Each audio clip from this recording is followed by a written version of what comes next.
बहू, तुमने सब्जी में अजवाइन क्यों डाल दिया? तुम जानती हो ना, मुझे इससे एलर्जी होती है। माफ कर दीजिए मम्मी जी, मुझे तो पता ही नहीं था। निधि, जल्दी से जाकर मम्मी के लिए पानी लेकर आओ। अरे नहीं नहीं जीजू, आंटी जी की एलर्जी पानी से नहीं बल्कि शहद से दूर हो जाएगी। 1 मिनट रुकिए। अंजलि दौड़ कर जाती है और शहद लेकर आती है। लेकिन तुम्हें इसके बारे में कैसे पता? बस ऐसे ही। आंटी जी ये लीजिए, जल्दी से 1 चम्मच शहद खा लीजिए। अब देखिए थोड़ी देर में आप ठीक हो जाएंगी। तुमने तो एक बार फिर से मम्मी जी की जान बचा ली अंजलि, वरना मैंने तो आज बहुत बड़ी गलती कर दी थी। थैंक यू अंजलि बेटा, तुम तो वाकई में बहुत अच्छी लड़की हो।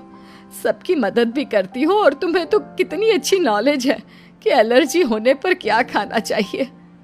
वाकई में तुम बहुत इंटेलिजेंट लड़की हो Anjali. Thank you so much. कुछ दिनों के बाद, भाभी मुझे ऑफिस के लिए देर हो रही है, मेरी एक फाइल है, जरा आप उठाकर रख देना। मैं शाम को आकर आपसे वापस मांग लूंगा, और जरा ध्यान से रखना, बहुत इंपॉर्टेंट फाइल है। ठीक है अमित, मैं आपकी फाइल अच्छे से संभाल कर रखूंगी। अमित के जाने के बाद, देखो अंजलि, ये अमित की ऑफिस की एक बहुत इंपॉर्टेंट फाइल है।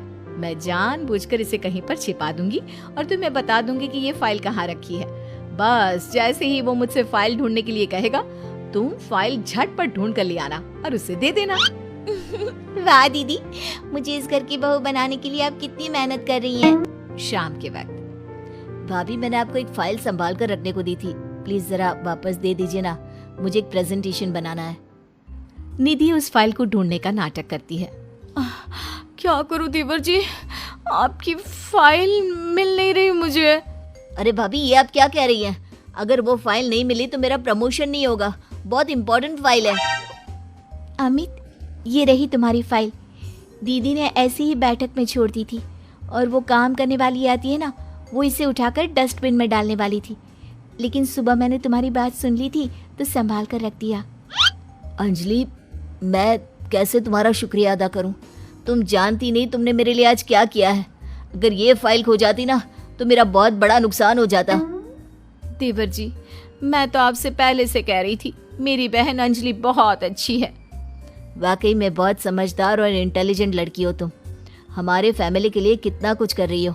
पहले मम्मी को बचा लिया और आज मेरी फाइल। अगले दिन, मुझे लगता है कि अमित भी अंजलि को धीरे धीरे पसंद करने लगा है।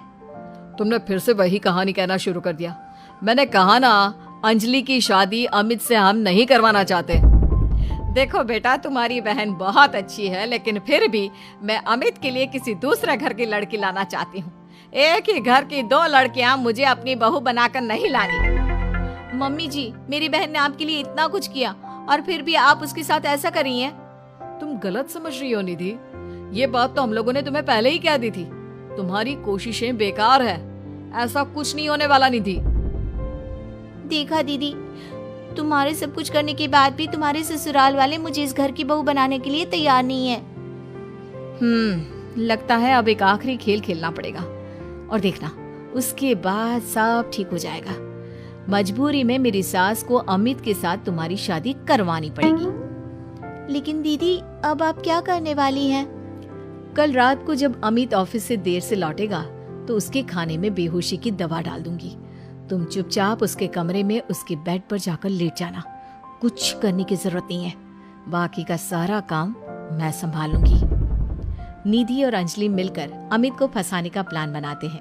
दोनों अमित के खाने में बेहोशी की दवाई डाल देते हैं। भाभी, बड़े जोरों की भूख लगी है। दीदी तो सो गई है, आपके लिए खाना मैं लगा देती हूँ। हाँ हाँ बिल्कुल। वैसे रात काफी हो गई है, तुम सोई क्यों नहीं? मैं तुम्हारा इंतजार कर रही थी, सोचा तुम ऑफिस से लौट कर आओगी, खाना कौन देगा, बस इसीलिए। तुम कितनी अच्छी हो अंजलि, सबका कितना ख्याल रखती हो। थोड़ी देर के बाद खाना खाकर अमित गहरी नींद में सो जाता है और अपने प्लान के हिसाब से अंजलि उसके पास जाकर लेट जाती है। अगली सुबह, मम्मी जी ये देखिए, अमित मेरी बहन अंजलि से कितना प्यार करता है, और कल रात को तो उन दोनों के बीच